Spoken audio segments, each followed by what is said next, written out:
Hello everyone, my name is Linda Ao. I am from Cruise. My topic is about web security exploring SQL injection attack. This proposal shows how SQL injection works, how to test its safety, and how to defend web application from it. I use SQL injection because it is one of the most common and impactful web vulnerability listed in the AWS ESP top 10. It helped me understand how insecure coding leads to data breaches and build a strong foundation in web security. The main goal is to learn how SQL injection works, demonstrate attack method safely, and then propose countermeasures. It will strengthen my beginner level knowledge of web application security. Our design is a virtual lab using virtual vault or malware workstation with device running on a LAMP stack. They will simulate a real-world web environment in isolation.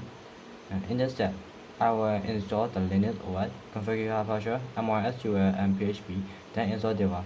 We will configure securely and kept isolated from the internet. I will plan different SQLite attacks like login bypass, union-based injection, and data extraction.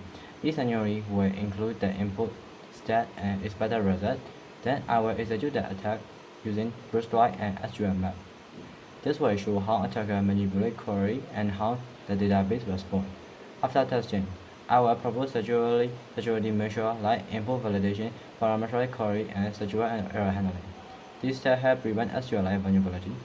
Finally, I will create a presentation of my result and reflect on what I learned, the challenges I faced, and how the project helped me grow as a cybersecurity student. This project will run for 4 weeks. Week 1 is planning, week 2 is building the lab, week 3 is testing, and week 4 is countermeasure and presentation. The project will gain basic knowledge of SQL, database, HTTP, and Linux command. I will also study more than trend like web application, firewall, zero trust security, develop second OBS, and evolving tools like SQL map.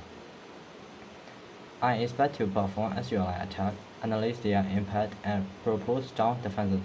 This will improve my technical skill and security awareness as a beginner. Thanks for listening to my video till the end.